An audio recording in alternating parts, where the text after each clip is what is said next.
But my first guest this morning is a Wellington grandmother, former teacher, and long-time user of council facilities. She's also a member of the Women's Rights Party. She recently presented to the Wellington City Council opposing its Rainbow Action Plan, which proposes turning all public toilets and changing rooms in new facilities into all gender spaces and phasing out single-sex options altogether. Verena Watson argues this is an overreach by the council and the move ignores women's safety, privacy, cultural and religious needs, and the councils are not legally required to remove sex-based spaces. And she joins me now. Verena, lovely to see you, to talk to you. Thank you very much, Leah. Lovely to see you too. Lovely. Now, firstly, can you talk to what exactly is the Rainbow Action Plan? Well, here it is. Oh. Without the rainbow colours, I didn't print it out in colour. But the great irony of this is that on the cover of this Rainbow Action Plan, with all my notes over it, is the buses. Two buses, one that's got the trans colours all over it saying "You are loved," and the other one that says "Lesbians are everywhere," which is ironic given that Lava, as you know, was denied access to a Wellington Council facility and attendance at the Wellington Pride Festival, which is sponsored and supported by Wellington City Council. So here they've used that. It's a bit of a slap in the face, actually, for lesbians. Why are they obsessed with lesbians all of a sudden? Well, I don't know. I've seen the "You Are Loved" bus around, but suddenly the lesbians visibility bus is completely non-existent in Wellington. I haven't seen it. So the Rainbow Action Plan is an organisation, and they are involved with council? Well, this was a group that was appointed by the previous council to create an inclusive plan for Wellington, to make Wellington a safe place for rainbow communities. It was passed unanimously by the previous council, and Andrew Little, as part of his election campaign, committed to supporting this plan. Of course he did. So unlike what you said the Rainbow Action Plan actually covers more than just toilets and changing rooms facilities. It's all about gender inclusion across all council operations, libraries, their gender inclusive or gender affirmation in-house policy, which you cannot access on their website. So it covers all areas of council. Before we get to the public toilets, changing room facilities, let's talk a little bit about that. The libraries that you've just mentioned, what would that entail then for the Rainbow Action Plan? Okay, for the Rainbow Action Plan, in the section under libraries, it talks about continue to purchase and display gender ideology books that have a range of opinions about or themes on inclusivity and gender issues, etc., and gender ideology, stories for children, etc. So it's about continuing that huge amount of books they have on that. And in fact, when we request books that give the opposite point of view, or they often they'll deny us those, and if they do get one, they often keep it off-site storage. They'll get it for you, and then they'll keep it off the shelves. And so it's not out on the shelves as far as gender critical kind of views go. So it's the book purchase. It's about displays in the library. And continuing to, during the special weeks like Pride Week, etc., to have those displays in the library and in other council facilities too. They've talked about bringing all those sorts of events that out into other council venues. Yep. And what do you know, Verena, of in-house policy that you mentioned? Well, interesting. Where have I got that note? It's called, hang on, where's this over here? I'm going to do an OIA on it because it's called the Gender Affirmation Internal Guideline, which was written in 2023. And and it talks about time at work, which is actually in this, it's also mentioned in the Rainbow Action Plan about time at work to meet, for queer council employees to meet. And if this due to affirmation, internal guidelines is also allowing employees to time off to further their gender affirmation. You know, are we paying for this? You know, we're already paying for it through our health budget, etc. And, you know, if they're given time at work to meet, what about other groups that the council employs? Well, exactly. Can we look now? Let's look at the council's plans to turn all the public toilets and changing rooms and new facilities into all gender spaces. Now, you presented to the council a couple of weeks ago, correct? Yes, that's right. Now, this is the new council, isn't it? Yeah. So what was how did you get in? I mean, not that I'm saying that you broke into the council. No.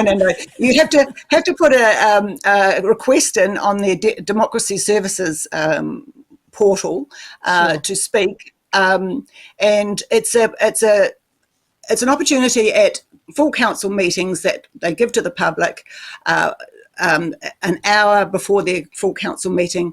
And so individuals can request to present to council, and as an individual you have 5 minutes. If you represent a group, you have 10 minutes. And it's all timed. There's all timer going ding, ding, ding, ding for you. Oh, yes. But yeah, so I just chose, of the Rainbow Action Plan, I just chose the toilets and the changing room facilities part of that plan to focus on. A very limited time. Very limited time. But this was brought to my attention by a person called Garwungle, who does a Substack called The Ministry Has Fallen, and this person wrote about the Rainbow Action Plan and in particular reference to the toilets and changing room facility change. Now, if we can, we'll go through this, Verena, because I read your statement proposal to them. You say there was a huge this is a huge change that you say that has been made by a small appointed group. Was there public consultation that you know of? No. There's been no mandate, no vote, no consultation. The only consultation that the group and the council did for the Rainbow Action Plan was with Inside Out and Gender Minorities Aotearoa. Well, that's all they've stated. So no woman, but also it's not just for the safety of and etc. of women. It's also women and children. You know, because if people feel unsafe in these spaces or compromised, then they're going to self-exclude from going, from participating. And interesting that this plan doesn't add a third option, does it? It removes single sex male and female facilities altogether. Right. I mean, that's happening already, because interestingly, when I went to the council, up to the council building to present, nerves a bit. I had a bit nervous, so I went to the toilet, the council facility toilets. Interesting that the council people have single-sex toilets. You think they'd try it out on their office block first, to see how it feels. But down at the Brandon Street Library, they're all unisex, and they stink. They're atrocious. Let's be honest, they are. Because you've got male and female sharing the same lavatory. But interesting that the council, when you use their bathrooms, they can still have women. And let me guess though, did it say wahine and tane? I can't remember. I'm sorry. I'm sure it did. Look, you highlight, we talked about girls as well, but you've highlighted teen girls, survivors of male violence, and religious women. The council obviously is not understanding how these groups will feel or how they might be affected. No, exactly. Keep going. I mean, 30% of, just to give you an example, 30% of young women, experience heavy periods, heavy bleeding. And, so they need to use toilets that they feel safe and secure to do what they need to do. And, down at Brandon Street Library, sorry, you'd go rush home. Yeah. Yes, Yeah. absolutely. You mentioned quoted. Is it? How do I say it? Is it Gawongal? Gawongal? Yeah, I don't know, but yes, But it's Gawongal.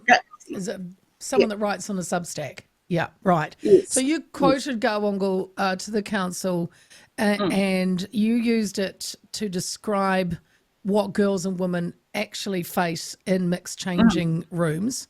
Now, did that example resonate with you? Because have you seen similar situations play out? Oh yeah, well, interesting. Just to shift a little bit the focus. When Sure. my grandson, for the first his preschool years, I used to take him to the pool facilities here in Wellington, and we'd either go into the family changing rooms or into the women's. Now at 5 years old, he is uncomfortable. He knows the difference, and he does Yes. not. So it's not just it's children generally. Men don't want to change.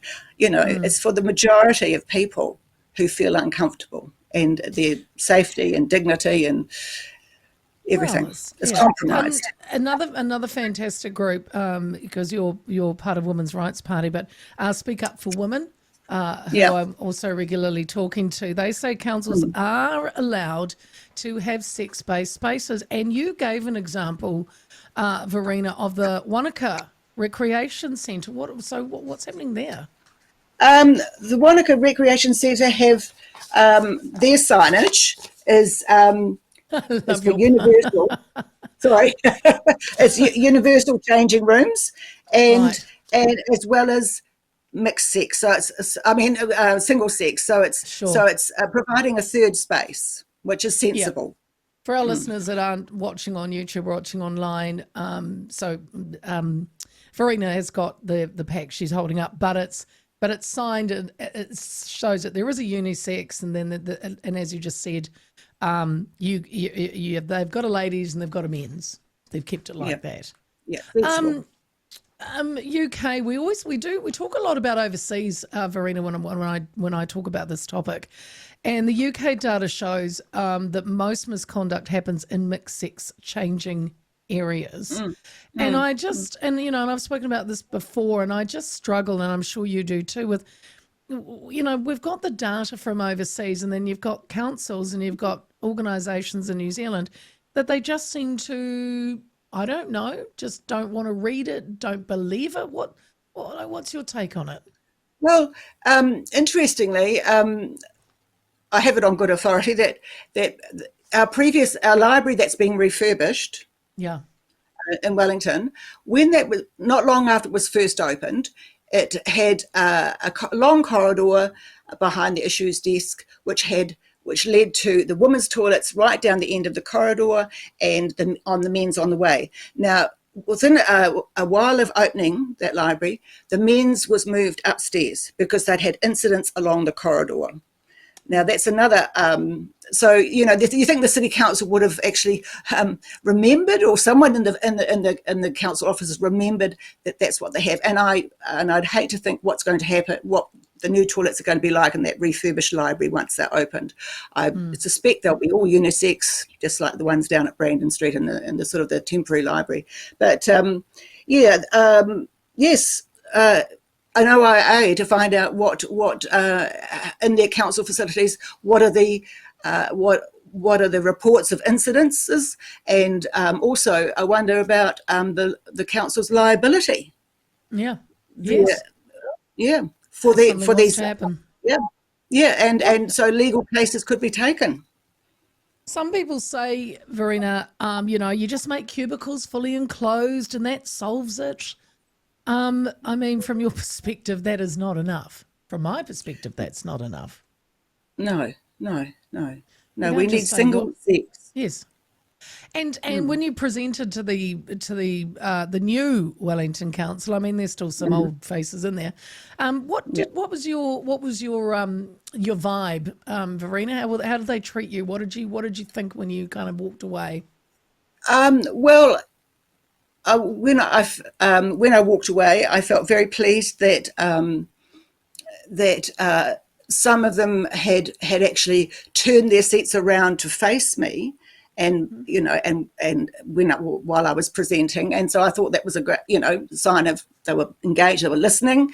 Whereas some of the older guard sat there with their heads down. They had passed this unanimously. Yes. Okay. Yeah, and they didn't want to hear it. That's interesting, isn't it? Because I mean, I would have thought, and again, maybe I'm guilty of maybe just tarring them all with the same brush, but I would have thought it's the younger councillors that are more, I don't know, think this idea is quite a good one than maybe the older ones. Are we talking ages, or are we talking just councillors that have been there a long time? Probably, well, middle-aged ones hung their head.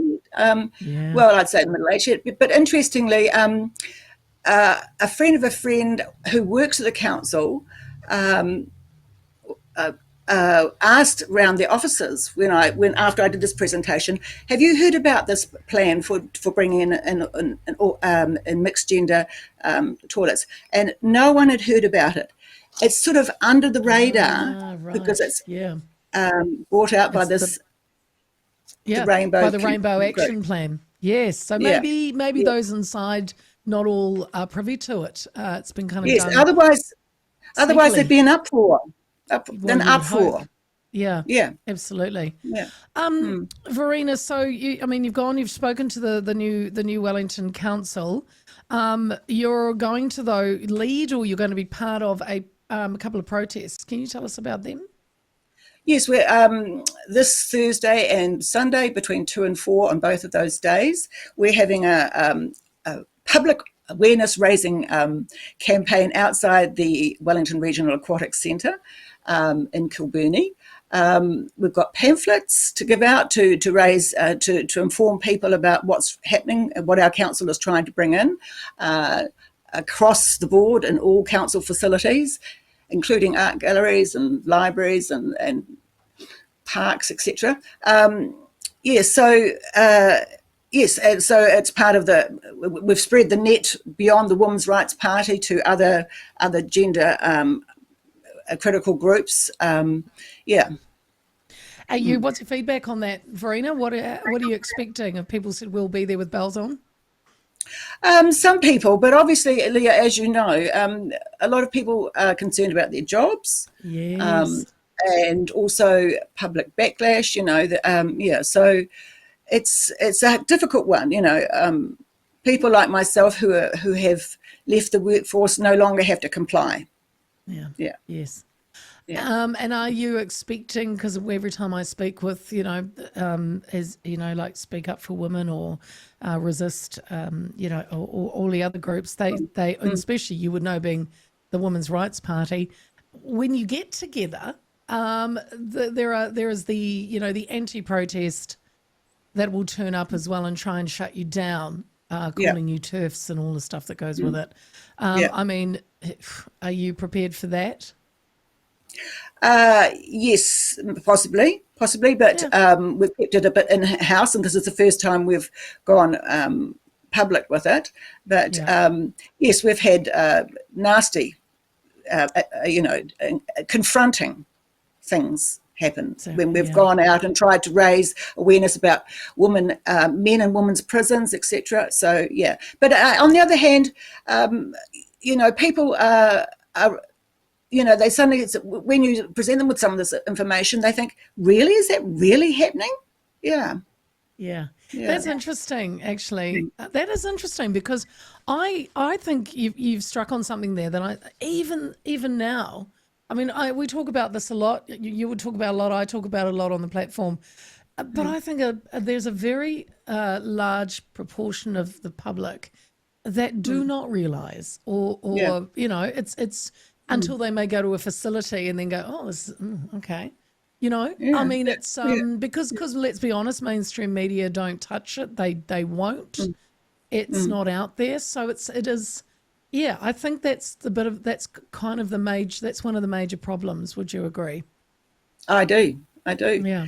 Yes, and I mean, as I say, I wouldn't have known about it unless I'd seen a Substack, Go Uncle Substack. Yeah. I mean, it would have come, yeah. And another thing too, Verena, and I'm not saying I don't want to ask your age or anything, but I you know, whenever I talk about this, it always just strikes me how it's almost so silly. This, we're talking about toilets, the basic thing that we've been for centuries we've been going to, doing our ablutions, and now it's become this fight. It is so bizarre, and we fought for our rights as women for centuries, first to get the vote, and now we're fighting over the want to be able to go to a bathroom and do our business without a man there. It is the most, I don't know how you think about it, but sometimes I think it can't be real. This is like we're making this up. It's silly. It's just silly. Yeah. Single sex toilets are not a fuddy-duddy Victorian thing. They were put in place to increase women's participation in society, Yeah. Yes. Yeah. Yeah. And now we're discussing how to just get our toilet back and our changing rooms back. That's right. Yeah. All right. Lovely to meet you, Verena. Is there anything I've missed in this that you wanted to get across before we part our ways for now? Maybe a little bit of information. Oh, what do you? That Andrew Little. Are you going to drop a bombshell on us? Come on then. Well, I don't know. Till last. Okay, what? A conflict of interest. His sister, his twin sister, has worked at Rainbow Tick, and Rainbow Tick is one of the organisations mentioned in the Rainbow Action Plan that the council will continue to make their facilities Rainbow Tick compliant, and now she works at Inside Out, which is another organisation which is supported by council. So a bit of conflict of interest there, I'd say. Yes, my listeners are very familiar with Inside Out. So, well, okay, that is conflict of interest when you've got the new mayor of Wellington, his twin sister, working for Inside Out. Seems to be it's going to be a bit of a battle, isn't it, Verena? It is. Jeez. We've got a lot of work to do, Leah. We do have a lot of work to do, and this is what I always say when I speak with wonderful women like yourself, is that we just have to bring up the awareness level and back organisations like yourself, because it's an uphill battle, and it's a small group of women, a lot of women, and look, there are men that support us as well. And the more I talk about it, the more I talk to people like yourself, I think it's so important to get it out there. And then you hear something like, and your little sister works at Inside Out. We've got work to do. All right. So your public awareness days tomorrow and Sunday between 2 and 4 outside the Aquatic Centre in Kilburnie. Is that correct? That's right. Yep. Yeah. Fantastic. Verena Watson from the Women's Rights Party, I thank you for your time today. We will talk again, and good luck with the next couple of days. Keep us informed. We keep in contact, and I'm sure we will be speaking again. Thank you very much for your time. That is Verena Watson. Appreciate it.